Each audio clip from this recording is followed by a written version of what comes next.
quick question. What does quiet time look to you? Like, are you that person who reads, who meditate, who journal?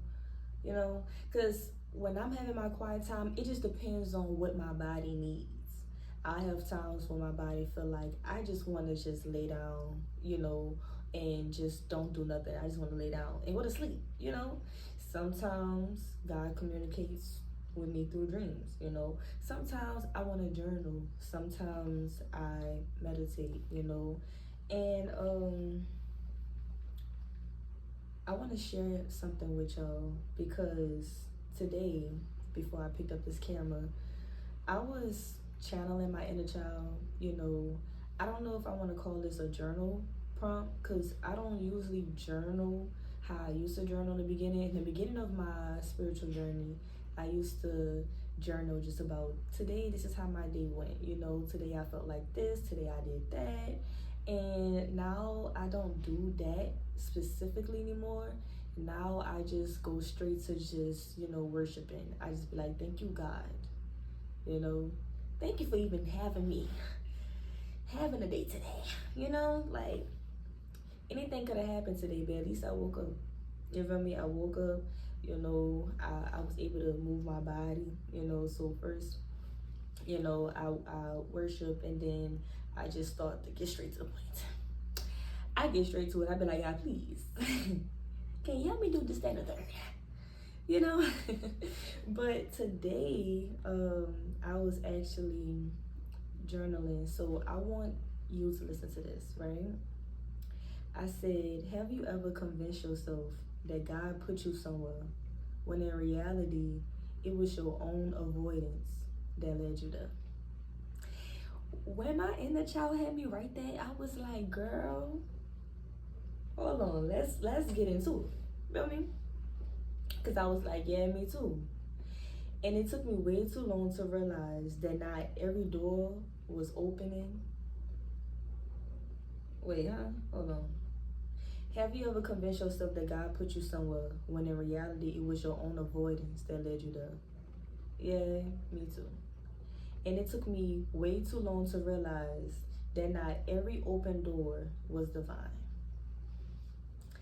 Some were just escape routes I built to avoid my own reality. Baby, I could just put the tablet down right there. And usually I don't even do this on my tablet. I have my notebook and I journal in my notebook, but I forgot it. Okay, so we have to find an alternative. But yeah, that really stuck home with me because really, truly, I really manipulated myself a lot. And it's okay. I don't want anybody to beat yourself up about it because I didn't beat myself up. Well, I don't want to lie to you. When I wrote this, I did beat myself up a little bit because I was like, wow, I wonder where will I be right now if I would have just listened to God sooner, because nobody talks about, well, you remember in the last video, I was talking about how no one likes to talk about how hard it is to become the example that you never had. Well, this ties into it.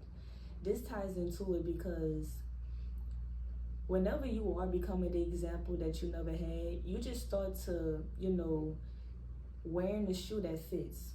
Healing starts with curiosity. You start to heal the moment where you start to find yourself questioning, what will life be like when you meet the other side? Who will you become? Who will you be? How would that version of you look like if you just had a better mindset? So once you are curious, God loves that. God loves when you ask questions, because he who asks questions get the answer. You're gonna find your answer.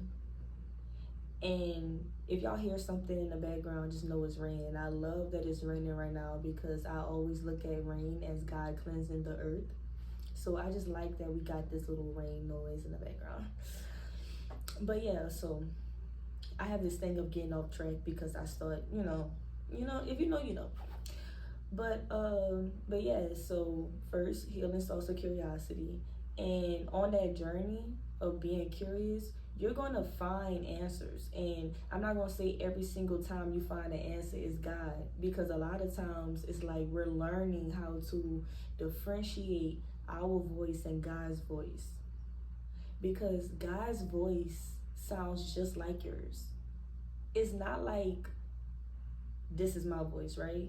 And then God's voice is like this. He's just like talking from so high above, and he's just, it's not like that, you know. So it's like your body, when you meditate, and I'm gonna give y'all my opinion on meditating. I truly believe that real meditation is when you don't have music playing in the background. It's okay to have frequencies playing in the background. That's okay, because it's not other people's thoughts. You know, it's just sound waves. So that is good, because whenever you are meditating, you are observing your thoughts. So when you don't have music playing in the background, and you don't have other people expressing their life and their story through their music while you're trying to channel your own energy, that's just too much going on, you know. Because I ain't gonna lie, I used to do that, and I failed miserably because it just wasn't working for me. Because I'll be having Gina Aiko playing in the background. You gotta keep going. You gotta keep, and I'm trying to channel. I'm trying to relax. I'm trying to focus, and I'm just like, yeah. I can't do that. You feel me? So let's get back to this, right? Because right after I said all that, I just had to follow up. I said I used to think I was a master manifester. I say the affirmations. I write down my goals. I tell myself that God was moving me in a certain direction. And sometimes he was. Sometimes he was. But sometimes that was me leading me there. I'm sorry. You know? So I was forcing things to happen and calling it faith when really it was fear disguised as faith. That's crazy, right? That's so crazy. I was really half of the time, because really it was God. A lot of times it was me though.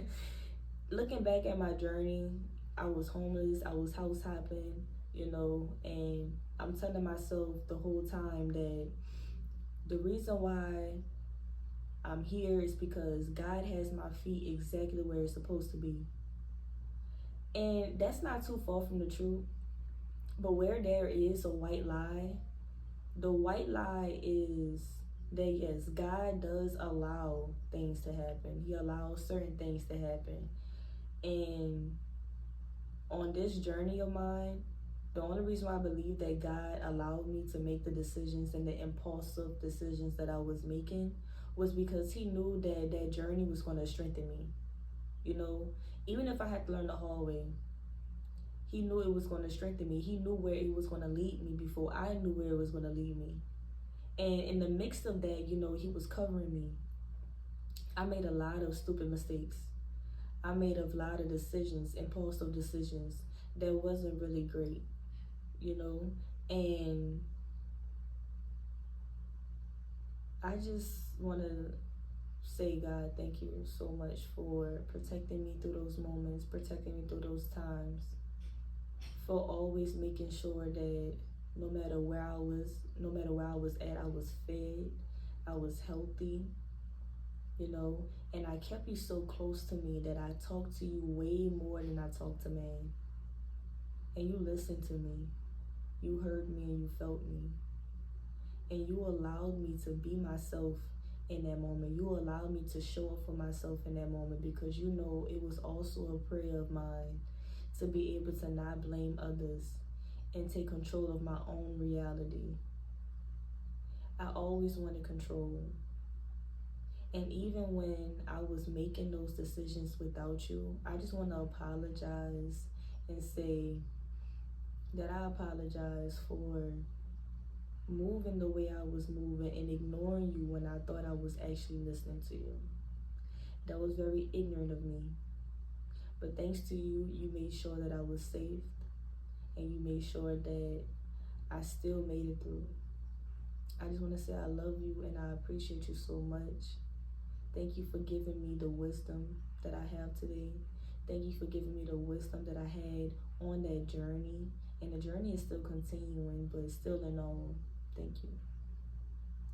I just had to get that out the way because I'm reading this, and as I'm reading this, I'm like, wow, you know, like I've been through a lot. And I showed my journey through it all because I know that in New Orleans, baby, it's a lot of untold stories. And a lot of people love New Orleans. Don't get me wrong, I love the food. You feel me? But for the people who was raised in New Orleans their whole life, they could relate when I may say that New Orleans is a place where dreams go to die. And the only reason why I say that is because it's a lot of talent in New Orleans. It's a lot of creativity in New Orleans. And the only people who admire it the way it's supposed to be admired is the people who's not from there. The people who's not from there, sometimes we abuse our own culture by taking it for granted. And I thank God for allowing me to see the world the way I did. Even when I was homeless and I was house hopping, I was really moving state to state and seeing different things. And even though I was in a low vibration, I was still looking at different cultures and just being like, wow, you know, New Orleans is very different. And I can see why people really love New Orleans. But since I made it out of New Orleans, I had to just look back on my life and just be like, there's no way I would have made it there. I had to leave. And this may be for you when I say this as well, that you cannot grow in the environment that you broken. You feel me? If you from Canada, if you're from New Orleans, if you're from Georgia, you feel me? Anywhere you was raised and trauma started there or trauma happened there and you get so familiar with that environment, don't get too accustomed to it to where you don't make it out, because it's a blessing in leaving home. It's a blessing in leaving the nest. And when I say leave the nest, I'm not just talking about moving around the corner from your mama's house or your daddy's house. I'm saying like moving out the state, get a fresh air, a whiff of fresh air. You feel me? Because when you go back, the spirit, the energy is gonna feel different. At least it was for me. I don't want to project. You know, if you from a certain place, if you from Texas and you was born and raised in Texas and you love Texas, baby, listen, Texas, you up then, okay? But me personally, like New Orleans is a small town, you know. You get to know everybody. And if you don't know everybody, you know mutual people with somebody, you know, and New Orleans is just way too small. And it's hard to be from a place where people think they know you, but they don't know the God in you. They don't know the purpose that God has for you. And when you try to become that, they try to keep you in that same category that they remember you in, you know? So it's like when I started to see God in my life and started to move differently, I had friends that was like, who you think you are? You think you better than us now? I had ex-boyfriends that was like, you need to stop talking about God because not everybody want to hear that shit. You feel me? Like the devil really tried to come at me in ways where really I just want to thank God that I really didn't kill. And I always, still to this day, say that I'm not better than nobody. But for somebody to tell me something like that, me personally, I would never say that to nobody. You feel me? Because, like, my mind don't even think like that. For real. Like, so, back to my little journal. I said that I was forcing things to happen, calling it fate, when really it was fear disguised as fate. So today, I want to break this down. What's the difference between manifesting and actually being in alignment with reality? How do we know when God is truly leading us versus when we're leading ourselves into places that make us feel safe but not necessarily whole? Let's break down that first question. Because first I said, where was I? First I said, what's the difference between manifesting and actually being in alignment with reality? That's almost a triggering question for me, because when I started this journey, I had a lot of people, really family, and I had some people, that I met along the journey as well that wasn't family, and they always told me that I need to be in reality, you know, and the reality is life isn't peaches and rainbows. So the way I just walk around life so jolly, just thinking that people love me so much that the right people is going to come into my life, the right things is going to come into my life, and then as long as I keep talking about God, mentioning God, and following God in real life, that things is just going to happen to me. Universe is just going to give things to me. And don't you find it funny how your light can be so contagious that it sheds light on their darkness? And once they see how that light is actually working for you, and how opportunities are really just knocking at your front door, and they see how you're just enjoying it, that it irritates them a little bit, because they start to project on you and they start to ask you questions like, why do you think that this is real life? And the reality is life is so dark, and life isn't just all peaches and rainbows. I find that very funny, but I could also still relate to it, because when I was in a dark place, and I felt like I had my aspect of miserable. My aspect of miserable was when I wasn't happy, but I was pretending to be. I thank God that I never was that person, and still to this day, where I hurt people because I was hurt intentionally. Because there's people who are really mad at themselves or mad with life, mad at God, and they become bitter, and they treat other people as a reflection of how they treat themselves internally. And I was just never her. But when I say that in some way I related to it, it's because when you have a hard time discerning God in your life, you're going to have a very hard time discerning God in others. Because I didn't know how God was showing up in my life. So when I saw a woman with a crown, walking in faith, walking in her purpose, and when she don't know, she just pretending like she did. She didn't let you see her having a bad day. She didn't let you see her crown tilted. Same thing as a king, how he spoke with dominance, how he led with urgency. A lot of times, it's not those people who we know specifically that's showing up in the room and doing the talking. Because a lot of those times, it's God talking through them. And just how I said earlier that God has the same voice as you, even God has their voice as well. So when God starts to talk through a person, yes, you're hearing their voice. You're hearing their voice. That is the voice that God has given them. But when that individual steps into an energy of, you would just know when you feel it. But you have to discern God in your own life, to be able to recognize it in others. Because when a person starts to speak to you and you feel chills through your body, it's like, hold on, queen, hold on, king. That's not Samantha talking, that is God. Okay? That's not Paula Bell. That's not Paul. I mean, That's not Paul talking, that's God.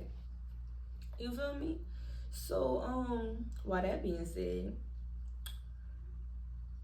to answer that question, um, I'm answering my own question. I feel like what's the difference between manifesting and actually being in alignment with reality? It's actually finding a balance between first, it's no way for you to answer that question in your life by not being able to differentiate you and God. So the first step is like this is how I did it, right? I was sitting up straight, you know, I was, breathing, calming myself down, and I believe I was high, you know. I believe I just finished smoking because in beginning of the journey, I used to smoke weed a lot because my energy was so low and the voices in my head was so loud where my fight or flight was freaking fighting each other every single day. Every single day, it was always a voice that was overpowering the other one's voice in my head, and it became just a battle between my subconscious and my consciousness, and my mind just never shut up. It never was quiet. It was just always running, and during that phase of my life, the only time I was able to calm it down was smoking. So I'm gonna be honest, I was high as a kite when I was able to hear God's voice. And I knew it was God because I couldn't shake it. It was wisdom and it was maturity that I know I didn't have to say that it was me. You know, so yeah, I had my eyes closed, I was talking, I was in a calm state. And like I said, healing starts with curiosity. And when you ask a question to God, He's going to answer it. So I remember asking Him, I said, God, show me you. Reveal yourself within me. Help me see the difference between me and you internally. And immediately, like after I asked that, I just made sure that I just breathed and I was just quiet. And since I was already calm, it was easy for me to just focus on that question and just start to observe every other thought that came after that. And it's like there wasn't a single file line. I'm just like looking through each thought, having each thought pass by, and I'm like I'm channeling, and then boom. It was like, this is me. And it was God saying, this is me, and this is you. And in that season, in that phase, the part where He was like, this is me,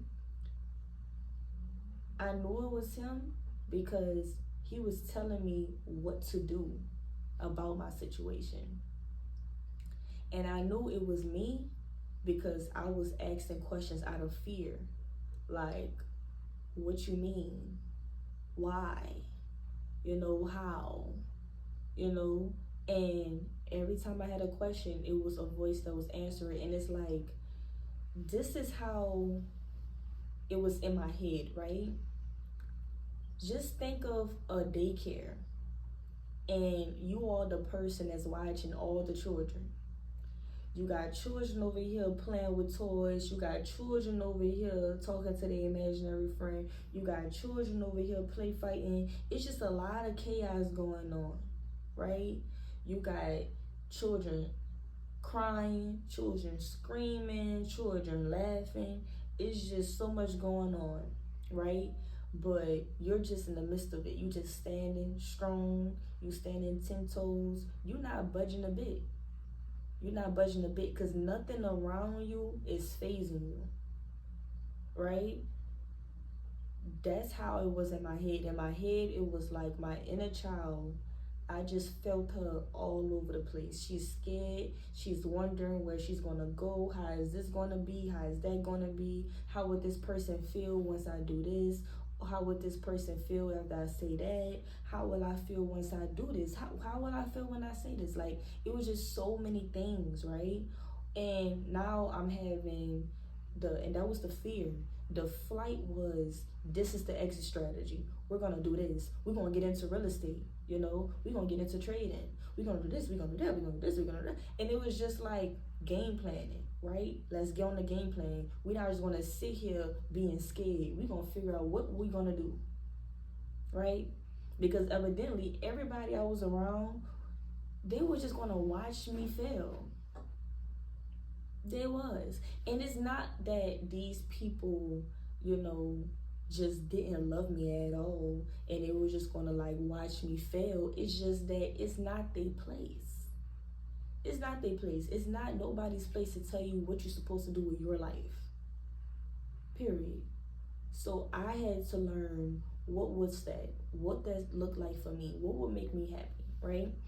And it was just this presence that was inside of me that once I focused on how the God in me is so calm and so grounded that no type of conversation, no type of negative thought, no type of self-sabotage or any type of attack to my subconscious or my consciousness phases him.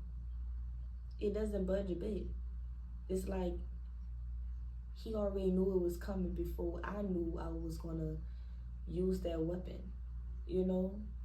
so that was my best way of explaining that, because in order to answer that question, you got to break it down. So first, once you discover that, the next thing is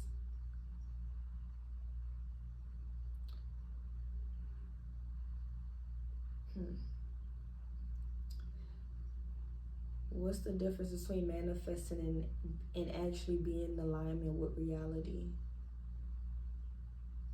So when you manifest, you're speaking against the problem. In my situation, I was manifesting for abundance, but the problem was that I didn't have no money at all. And instead of saying I was broke, I just said I was waiting on the money. And I didn't like feeling like I was waiting. So I was just saying that the money is coming, But the reality is we got to do something about it. We can't just pray and don't do no work. So I was actually utilizing social media in the way that I believe it's supposed to be used. Because yes, we know that social media can easily be a distraction, but where I started to use the distraction as my advantage was that I started to find people who I could look at as an example, right? Because anything that you have in mind, you're not the first person to think about it. Somebody did it before. Yes, you can put your twist to it and make it better, but somebody already did it before. So I'd rather learn the blueprint from someone who already did it and just add my own twist to it to make it customized to me. Because I don't believe that it's wrong to copy off of somebody. I feel like copycatting, it's okay as long as you study the right cat. When I was in school, I was the smart girl. Everybody used to copy off of my own work, copy off of my work, my tests, and pass. And was they wrong? No, that was actually smart. If you know you didn't study, if you know you didn't do your homework, but you need to get that grade, you need to get that A, and you can't afford to fail because coach probably ain't gonna let you perform.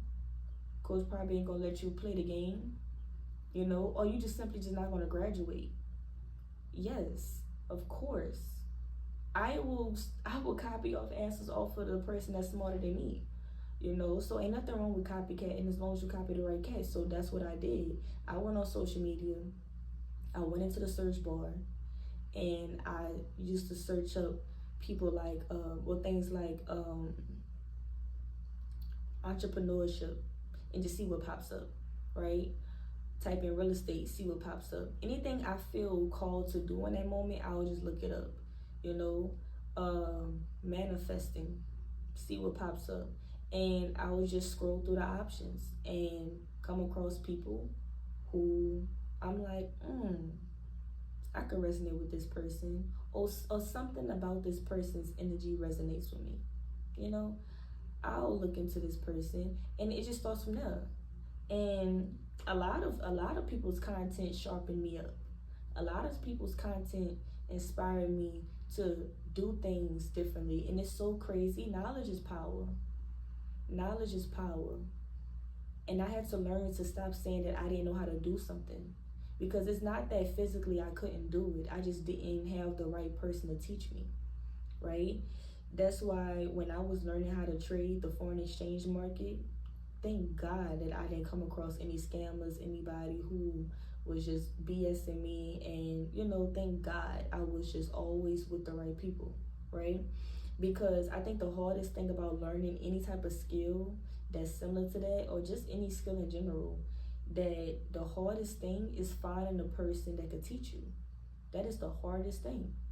Because, and it's not that some people just don't teach good or just don't know what they're doing. It's just not for you.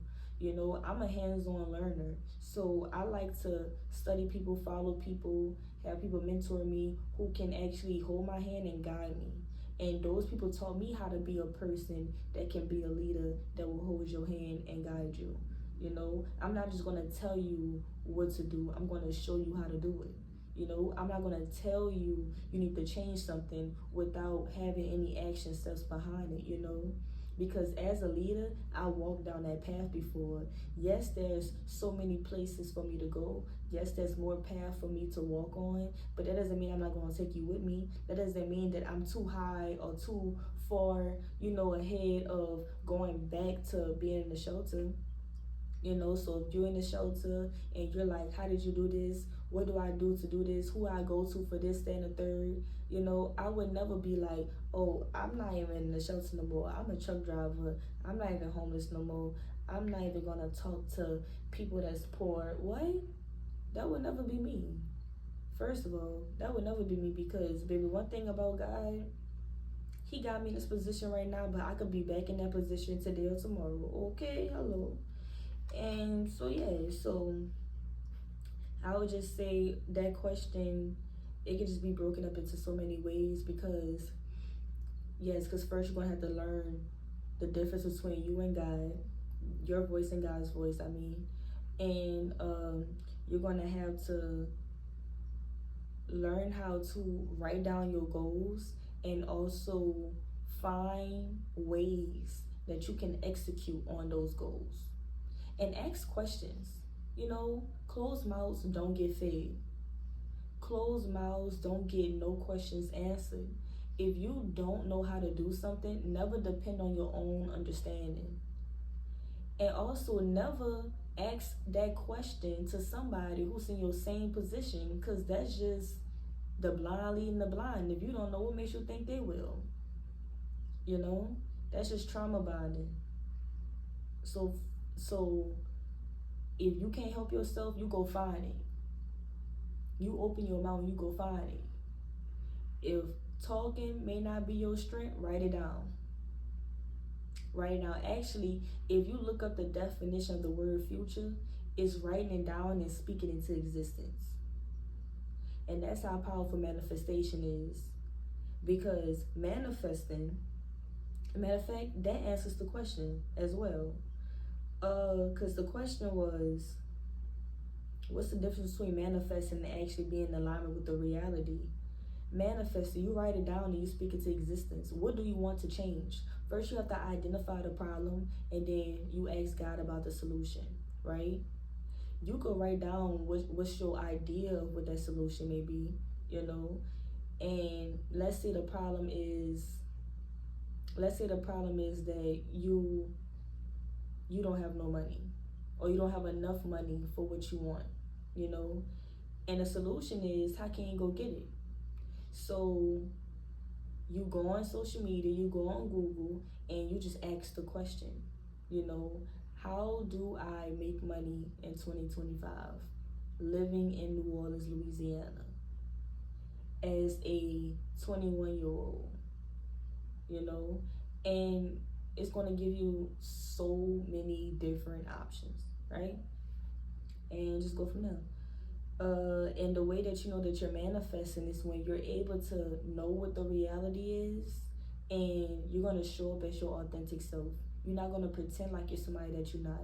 You know, you're gonna write down the goals. You're gonna say the affirmations, but you're not gonna pretend like you rich when you really not. You're not. Manifesting is not about pretending. It's not about pretending. And when you start to pretend and convince yourself that that's manifesting, then you're manifesting wrong. Because even though it's gonna feel like you lying to yourself, you're not lying to yourself. You're just rewiring your brain. You know, you're rewiring your brain and you're telling the brain the truth of your reality. The truth is you're not poor, you are a millionaire. You are a multi-millionaire, you are a billionaire, you are a trillionaire. That's the truth. Okay? Yes, the physical realm shows otherwise, and that could be the reality. The reality is the physical realm. But life is not always what it seems. Because you could wake up and be in a whole different predicament tomorrow. You feel me? So when you manifest, you believe. And when you manifest, you want to, ideally, you want to be able to manifest with your reality. And when I say manifest with your reality, I mean, it's already gonna feel like it's hard because you're gonna feel like you're lying to yourself. So the way that you manifest and the way that you can believe, because manifesting only works when you believe it. So make yourself believe it. You word it specifically in a way to where you can believe that that can actually happen. You know, and of course you're gonna pray about it. You would never do something and make your own decision without consulting with God first. You know, and when I say talk with God, I mean learning how to listen. And don't just move and act out of impulsiveness because you want the answer when you ask the question. But God doesn't move on your timing. You know, sometimes it takes days, sometimes it takes weeks. You know, it's no time to where God will show up, because God is not a timing God. You know, he just do it when he knows it's right. He do it when he knows you're ready. You feel me? And he will keep sending you tests. He will keep sending you obstacles. He will keep sending you circumstances to where you choose to show up as the person that you pray to be. If you pray for patience, he's going to give you things that's going to trigger your patience, and you choose to be patient in that moment. You choose to be graceful, right? So, yeah. Next question, because we could go on and on about that forever. Where was I? Versus when you're leading yourself. Oh, how do we know when God is truly leading us versus when we're leading ourselves into places that makes us feel safe but not necessarily whole? And what I mean about not necessarily whole is that you don't feel fulfilled. And that's how you know it's God, because you're gonna feel fulfilled about it. You know, it may be overwhelming, overstimulating, but you're gonna feel so relieved and so rejuvenated just by being in that space. You're gonna feel like there's no confusion about it. It's just gonna feel so refreshing. And also, God could put you in circumstances to where it's challenging. You know, it will make you feel like you don't belong, but in reality, he will never put you through anything that you can't handle. I often found myself questioning, like, God, why me? Why you couldn't just leave me alone? You know, like, why you had to make me so pretty that girls want to pick on me because they think I just chose to look like this? You know, why did you have to make me so magnetic to where men just don't know how to keep their hands to themselves?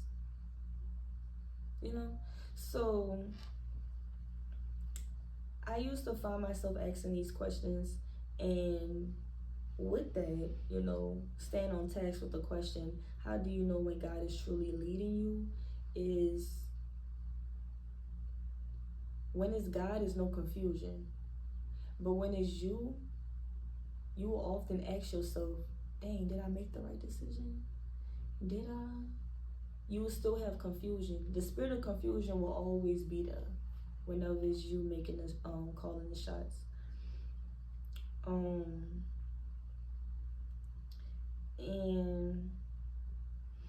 the next thing I said is that I want you to think about a time when you believed that you were exactly where you meant to be, but later you realized you were just avoiding something. Maybe it was a relationship you thought was God sent, but really it was familiar trauma. Maybe it was a job that you convinced yourself was your purpose, but it was just paying the bills while keeping you stagnant. Or maybe it was friendships that felt like divine connections, but were really just distractions. That right there, if I would have read this or wrote this months ago, because mind you, my life changed like 8 months ago, 9 months ago. We in February now, so February, March, April.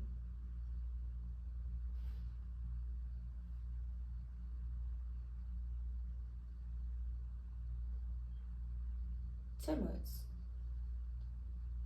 months ago. It feels like a long time, but really it wasn't. Cause I was in the shelter for 7 months. I was in a shelter for 7 months, but I was homeless since 19, and I left out of homelessness at 21. Really, 2 days before I turned 20, no, the day before I turned 21, it was when I left the shelter. I left the shelter February 17th, because I was like, God, we're not turning 21 on my birthday. And when I prayed on it, God was like, you're not. I agree. And I was like, okay, what you gonna do? Because I was in New York, and I was about to get a voucher and everything, but the voucher system closed when it was my turn. So I was like, what are we gonna do? You know, and I was aged out of the youth program. I don't know what age does the youth shelter starts, but I know you age out of the youth program at 21. So they was gonna move me to an adult shelter that was from age 21 to 25, and I was like, who doing that? We not, respectfully. So especially because I was being obedient, I was doing everything that I said I was going to do. I was being a woman of my word. I was following God. You know, I was practicing having a deeper bond with God. So I was just doing all the right things, you know, journaling, manifesting, saying the affirmations, you know, not just saying I'm going to do something, but do it, like, you know, cutting off the people, you know, holding myself accountable.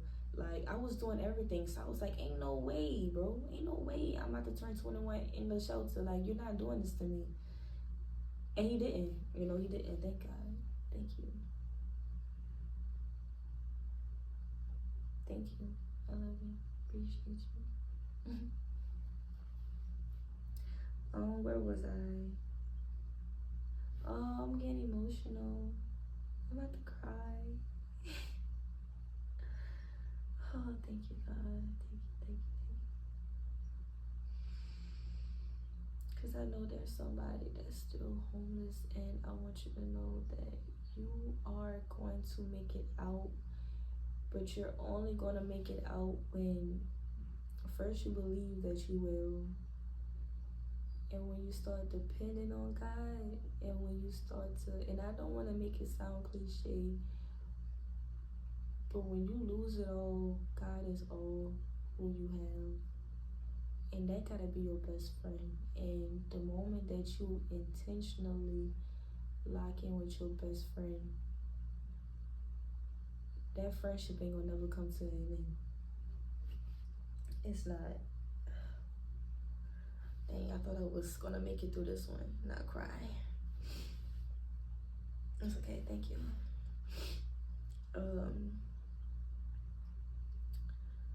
Where was I?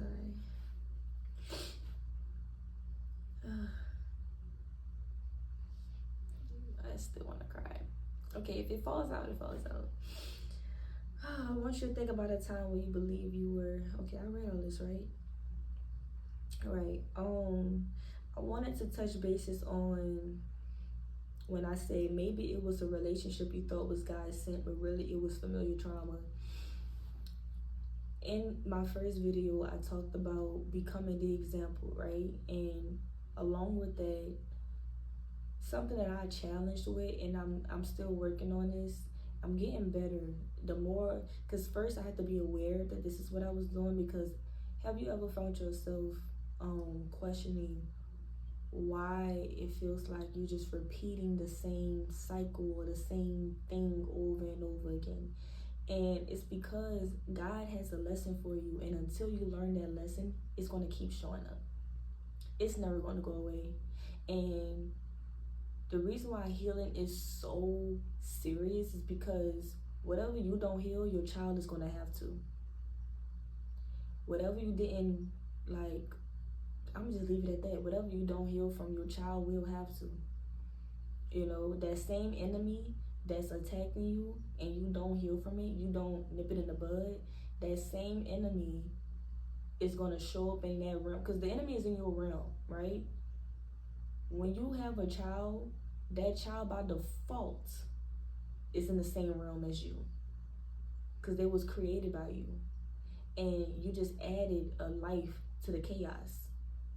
You feel me? And when you don't nip that in the bud, that same enemy that tortures you is going to torture your daughter, torture your son. And even if you don't plan on having kids or you don't have kids anymore, you are still a child. Really. Like, we're really all just adults, just big kids. We're just big kids. We all have an inner child, you know. We all reflect on our childhood.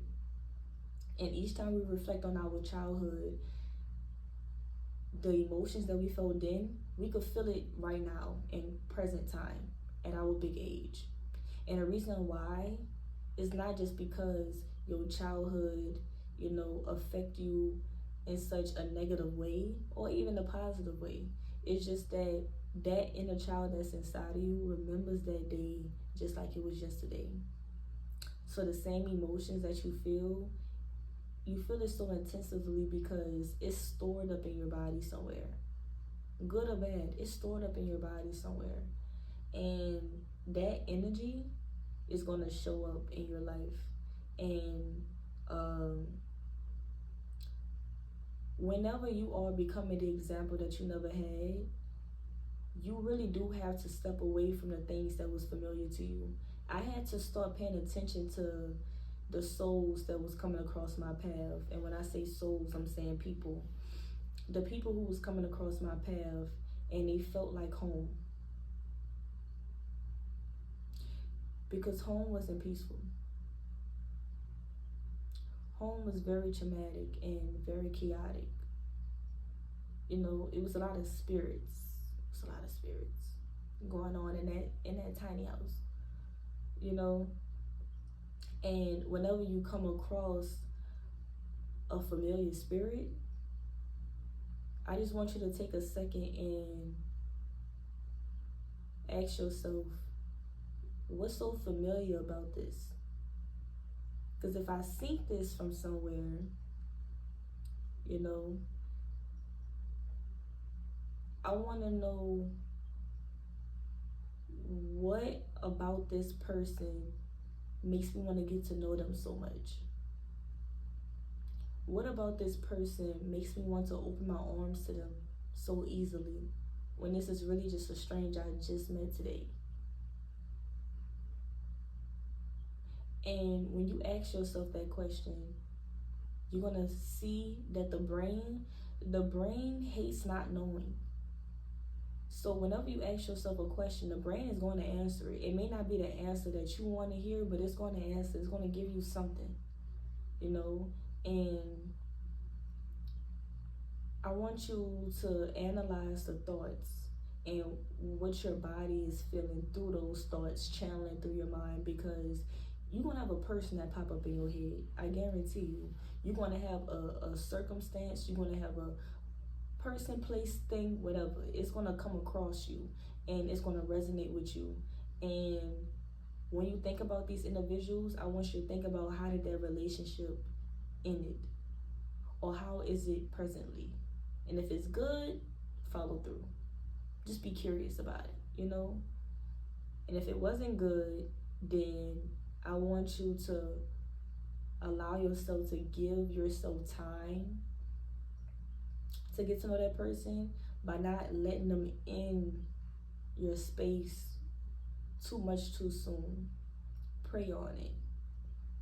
Because one thing about the enemy has a way of making you feel like you're passing up on an opportunity just because he wants you to be involved with that same familiar spirit, just so it can lead you down that distraction hole that he wants to trap you in.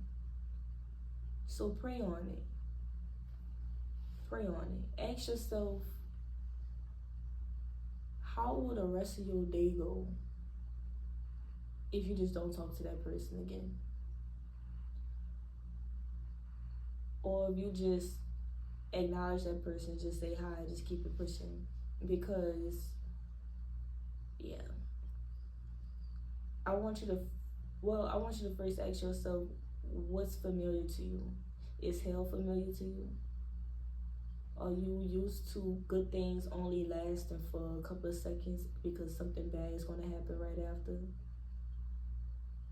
Are you familiar with talking to yourself negatively? People talking to you negatively? Gunshots? People fighting? People cussing? People screaming and yelling? What are you used to? Because I guarantee you that whenever you are on that journey of becoming the example that you never had, you're going to have to walk away from the things that was familiar to you, the people that was familiar to you, the habits that was familiar to you, even the escape routes that was familiar to you. Because the person that you have yet to become doesn't do any of those things, doesn't associate themselves with any of those people if it's bad, you know? Your future self wants to be healthy. Your future self wants to not feel like they need a substance to make them feel like they can go through the day unbothered, unfazed. You know, your future self wants to know that he or she can depend on you without feeling like you need help from someone or something that you're codepending on. Because none of us like to feel like we have to codepend. We like to feel like we got it, you know? But it's a difference between having a village that does what you don't have to ask for just because that's just them authentically. You don't have to ask for help. They already saw what you lacked and they showed up, you know? Or the village is someone that you can just comfortably ask and they'll just do. Because a lot of times what we fail to realize is that people can't read our mind, you know? Sometimes you have to tell them. Not every friend, not every family member is so gifted to just understand the way you think, you know, and understand your thought process and your aura and could just connect with you telepathically like that, to where they could just know what's going on through your mind like that, you know? Some people need you to say like, hey, this triggers me, and I don't like when you do that, and I don't like when you say that, you know? Because we could truly be in our own world and just not be aware of what's going on in yours, you know? And sometimes we be having to revisit on conversations with certain people, because I used to be a person who thought, I already told you this. I already had a conversation with you about this. So if you just don't remember, it's because you didn't want to. You didn't want to remember. You didn't care. It went through one and out the other. And even though a lot of times that's right, and these are just people who I just can't have around me, sometimes I gotta think about myself. I gotta think about how many times I had a friend that told me their birthday, and I love that person dearly, you know. And I even in that moment told myself that I was going to remember it some way, somehow, and I still end up asking myself, when is their birthday? And we've been friends for years. And it's not that I don't care, it's just that a person can just have so much going on in their mind. A person can endure so much life, so much trauma, that it's just hard for them to remember things, you know. So listen to your spirit, because the unknown is so scary. It's unfamiliar. When you used to hell, heaven is so unfamiliar. For real. Like, a lot of people thought, and they thought so wrong. They thought that since I was very beautiful, that I just had things handed to me, and that when I thought I was working for something, it was actually given to me. And it was actually the opposite. I had people, growing up in New Orleans, I had people who gave me hell because I was pretty. They didn't want to give me no handout because they just thought that I just received that naturally. So they wanted to be the person that told me no. They wanted to be the person that gave me the hard time. They wanted to be that person that saw from their own eyes, from their own flesh. They wanted to see, like, how will I show up for me whenever I'm in a room full of people who want to see me fail, who want to see me get the answer wrong. And there's times I stumbled. There's times I cried. There's times I was weak. There's times I cried for help. Did I stop? I wanted to. I tried to kill myself a few times. Did it work? Of course not. You know, and life wasn't easy. Life was actually harder. I used to hate that God made me this beautiful, because I didn't know why the enemy was attacking me. I didn't know why life was so hard for me.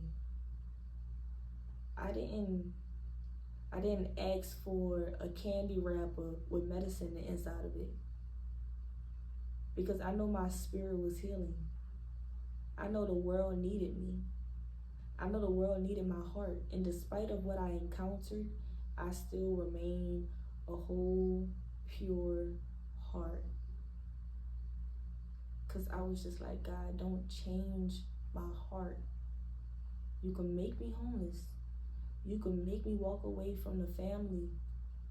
But just don't change my heart. And he didn't. I didn't allow the enemy to change it, you know. So it was challenging, but once I started to love on me and started to get rid of that spiritual weight, then that's when I started to see how my aura of healing was just starting to draw in a different set of people. You know, I no longer was only surrounded by darkness. I had people who acknowledged me. You know, I had people who lift me up. I had people, and I still to this day don't think it was pretty privilege. I think it was really God just being like, listen, she needs a break. She needs somebody to be nice today. She needs somebody to go out their way today, because she needs to have hope. She needs to have faith. She prayed to not have her heart change. So I'm going to need for your heart to show her that there's pure people in this world too. There's people who are not bad people too. There's people who is just like you that would give a stranger a great day and they don't even know them. You know, I needed to see that. I needed that. And yeah. So I want to touch bases on that. And I also said maybe it was a job that you could mix yourself with your purpose, but it was just paying the bills while keeping you stagnant. That's how you know that it was you making a decision, not God, because God is going to make sure that you're fulfilled. Because trust me, you don't have to tell God what's going on. He already knows, you know? And a lot of times in my life, on my journey, yeah, still to this day, I'd be like, God, this is happening, you know? And even though I can hear God being like, yeah, I know, I'd be like,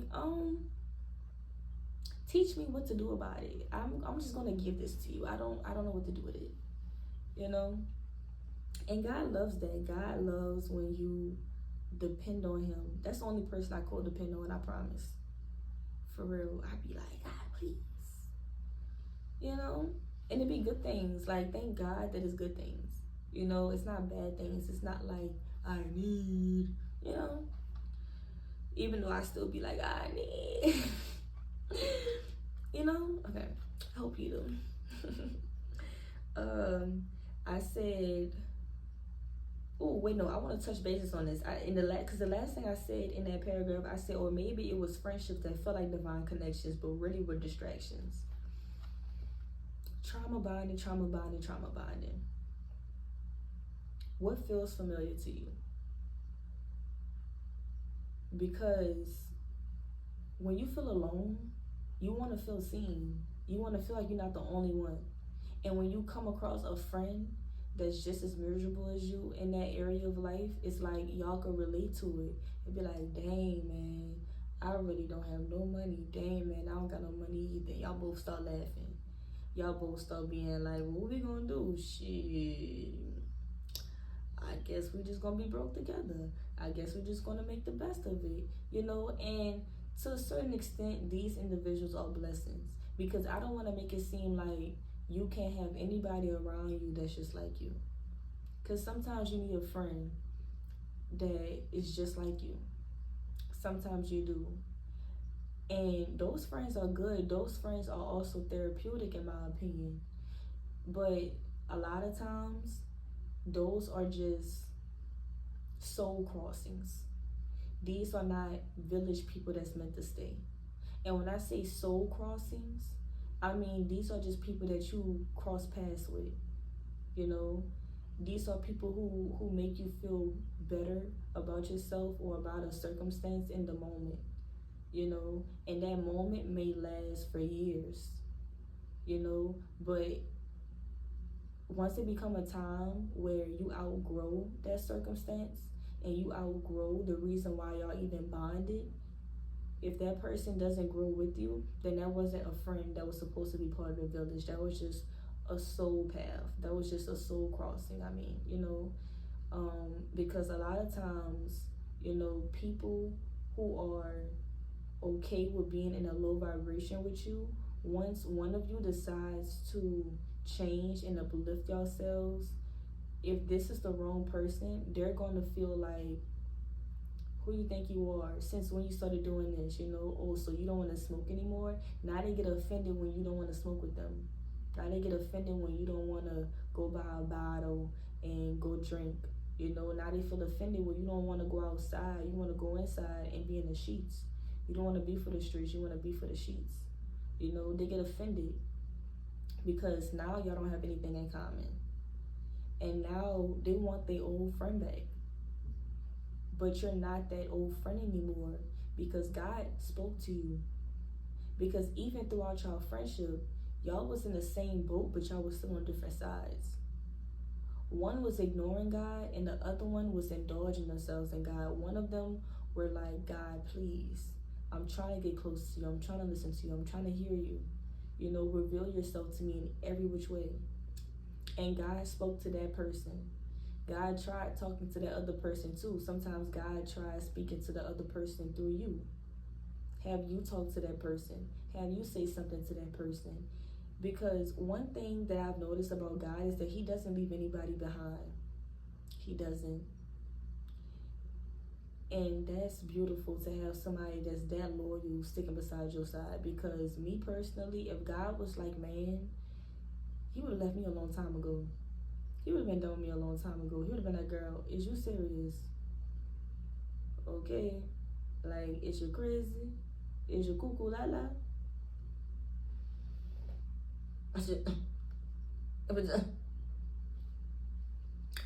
I had to unlearn my own delusions and learn how to see things for what they were, not what I wanted them to be. And once I did, I finally saw God's actual plan, not just the one I kept telling myself He had for me. I want to elaborate on that as well, because when I said I had to unlearn my own delusions and learn how to see the things for what they were and not what I want them to be, in my example, I was just telling myself that I'm on an assignment. You know, I was supposed to be with this person for a reason. I was supposed to be with this friend for a reason, this romantic partner for a reason. God always had my feet where it's supposed to be. I'm always in the room where I'm supposed to be in. I told myself all this stuff, right? When a lot of times I think of God having, like, being this angel, and He have angel wings, right? And He have all His children under His wing. And there were times where I personally feel like I stepped from underneath the wing, and I was like, ooh, look at this, oh, ooh, look at that. Like, you feel me? Like, I feel like God was just covering me my entire life. I feel like God was just keeping me hidden, keeping me protected, keeping me in a safe, keeping me in that safe haven that was underneath His wing. And the moment that He trusted me to just go inside the garden, I was like, oh, look at that apple. Oh, what is this? What is that? Curiosity killed the cat. Literally. And I just want to thank God again. Because, baby, I did some stuff, baby. I'm going to clock my tea in some other videos. Because, baby, what? Your girl had her share. She had her share, baby. She had her share with Eve. Okay. So let's talk about it, I said, wait, I don't want to feel like I'm jumping around. Because when I said I had to unlearn my own delusions, yeah, I just had to stop telling myself, like, and when you start to meditate and you start journaling helps you become more emotional intelligent. Because for me, I like to write down on pencil to paper, whatever, right? I need that connection, because when I'm writing, I'm also reading. I'm reading over what I'm saying, and I'm repeating it back to myself several times to where it starts to tattoo in my brain, right? And I hold myself accountable to that word, where my brain will even start to observe my reality, to where I start to see these things in my own physical reality. Because really, I used to be one of those people that say that you are not what you attract, you are what you entertain, or it's not about what you attract, it's about what you entertain. Because all bugs is attracted to light. I challenged myself to dig a little deeper with that, because whenever you have a perspective, you will only see that perspective. But when you challenge yourself to think outside of the box, you will start to see that the right people was always in front of you. It wasn't always bad. The right people was always in front of you. God was just waiting for you to have that as the epiphany, to start to see it. Because once your perspective change, once your mindset change, it's not that the reality changes, the perspective does. So you stop looking at Tom, you start looking at Jerry. Because Jerry was always there. If anything, he was always next to Tom. In fact, they were friends. They were peers, they were mutual friends. They were always near each other, and they were always in front of you. But you were so focused on Tom. Jerry been trying to talk to you. You just never acknowledged Jerry. And I'm not talking about a specific person. I'm just, just trying to make sense of the fact that the right people is always in front of you, and the right opportunities is always in front of you as well. It just takes for your mindset to pay attention to it. So ask God to teach you how to pay attention to the things that's aligned with your purpose. Specifically say that, you know. So yeah, and once I did, I finally saw God's plan, not just the one I kept telling myself He had for me. And I knew I started to see God's plan because it started to make sense. And remember, I said when it's God, it's going to make sense. Even when you still can't even fathom how it happened, because He just have a strategic way about going about life, it would still make sense. It would just come full circle, and it would just be like, wow, wow, wow, wow. So at the end, I was like, so let's talk about it. What happens when we start manifesting out of fear and start facing our own reality?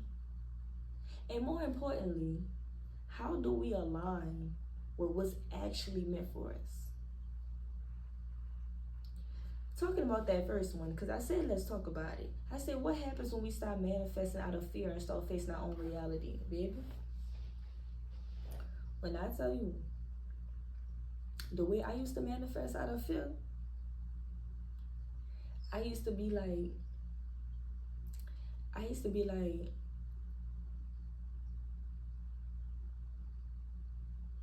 I'm so happy and grateful to never be homeless. I used to say that before I was homeless. I used to be like, I'm so happy and grateful to never be homeless. I'm so happy and grateful to have $10,000 in my bank account. I'm so happy and grateful. I'm so happy and grateful. I'm so happy and grateful. And the reason why I was saying those manifestations because I was afraid of my reality. Because the reality was that I didn't have no money. And since I didn't have no money, I couldn't stay where I was, And since I couldn't stay where I was, I didn't have nowhere to go. I couldn't think of any other escape route. So I was just manifesting for a miracle to come because I didn't know or see any other way it can happen, right? So that was me manifesting out of fear because I was afraid of what would happen if it happened. And that's when you're manifesting out of fear. But when you start to face your own reality, you start to manifest things like, God, show me. This is what I remember saying, and this is when I started to see how God was like giving me the tools and the resources that I already had access to. I remember saying, God, teach me. I'm burping. I like when I burp with things like this because that's how I know that's like my throat chakra, and God is just trying to like get it out. But I'm trying to channel what I said specifically. So write this down if you feel related to this.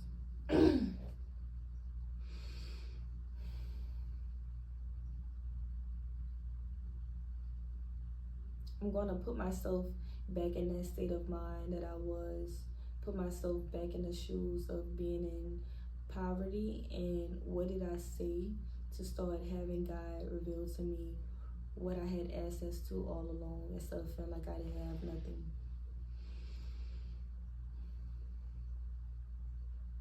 Wait, what's the prompt? What I say? How do we align with what's actually no. What happens when we start manifesting out of fear and start facing our own reality? I'm a little parched.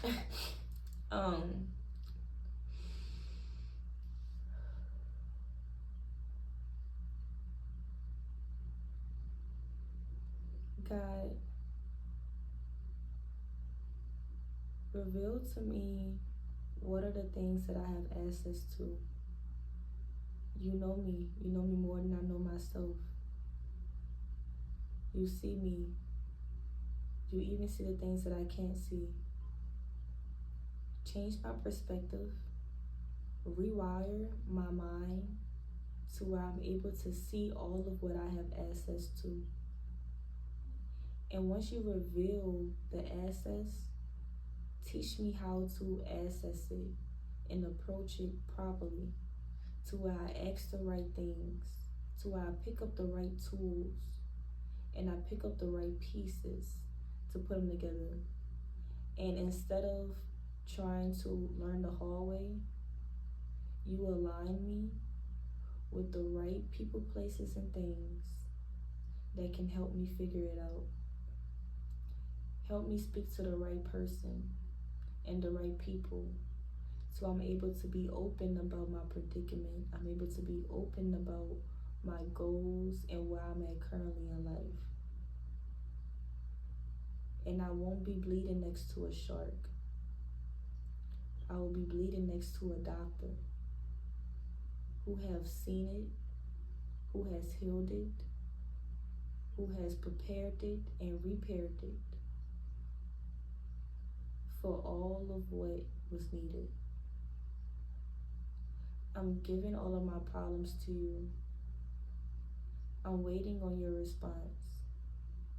But in the meantime of me waiting on your response, I trust that you're going to give it to me when I need it. And in the meantime as well, I'm going to write this down, and I'm going to start studying and start gaining more knowledge on this topic in this area of my life, and see if I could discover other people who have a testimony about going through the same exact thing. Help these people talk to me, help these people talk through me, help these people resonate with me to where I can submit to their information because it is given to me by you. Help me submit to even the people that you will have come across my path in the flesh. And when they start talking to me, I know to listen because I know it's you speaking to me through them. I thank you in advance. I thank you for covering me. And I thank you for protecting me and keeping me away from harm. And keeping my heart pure, my mind pure, and my energy clean, to where I don't project my circumstances on another. I only telepathically project the frequency to where other people's aura, other people's frequencies who are in the position to be able to help me, guide me, and help me pursue what I need to pursue to be able to have this milestone achieved. They will come to me, I will receive them, and I will be able to be delivered from this. Thank you. I appreciate you. Amen. That's that. And the last thing I said was, most importantly, how do we align with what's actually meant for us? You align by setting the intention.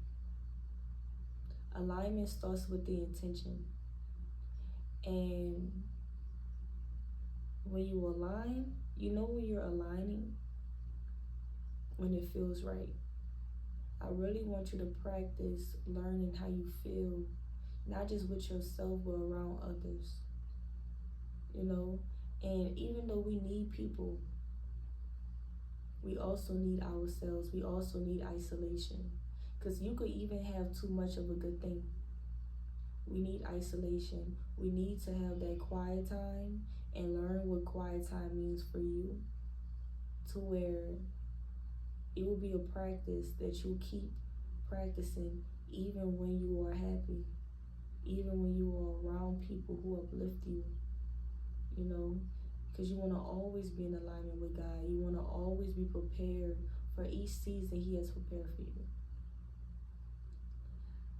I love you guys. I even love that I'm doing this scared. I'm stepping into the unknown. And I really hope that whenever I speak, you see deeper than me just talking about myself and me just talking about my life and my experiences. Because my intention is for you to be able to learn through me. Because I'm not more than just one person. You know, I can only talk about life through my experiences. And my goal is for you to hear about my experiences and learn from mine. And also compare and contrast, you know, because not everything I may say may be all for you. It may be for the next person as well. So I hope that you receive what was for you and you let go of what wasn't. And you really take your relationship with God serious and start to use social media to your advantage. Because social media isn't the problem. It's not. Social media isn't the problem. It's what you have as your attention is the problem. What you allow to take your attention and your time is the problem. It can become a problem. If you are already someone that's trying to have a better life, stop watching others. Because that's how you start to compare yourself to others. Don't do that. Instead, learn from others. Only watch the people who inspire you and who help you see life differently than you can on your own. And even though those people can even trigger you into growth sometimes, even those people can make you feel self-cautious or make you feel a certain way about yourself, I want you to know there's not envy that you feel, it's inspiration. You have a crown. Regardless if you were a queen or if you were a king, you have a crown. And I want you to look in the mirror and look at yourself wearing it. Because the person that you see deserves love, deserves someone to talk with them with elegance and patience.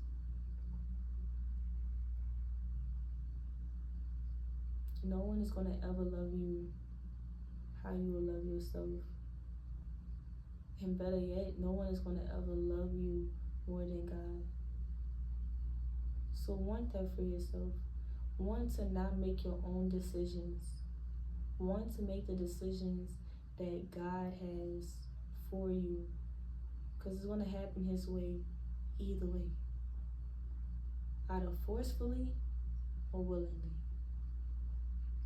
I thank you guys for watching and listening this entire podcast. You know, I wasn't a hot mess as much as I was in the first video, so that's growth. But I also want you guys to know that crying is strength. You're not weak when you cry. You're actually strong. To be able to cry in front of others, cry on camera, cry in front of the world, don't feel ashamed. Okay? Thank you. Give me a hug.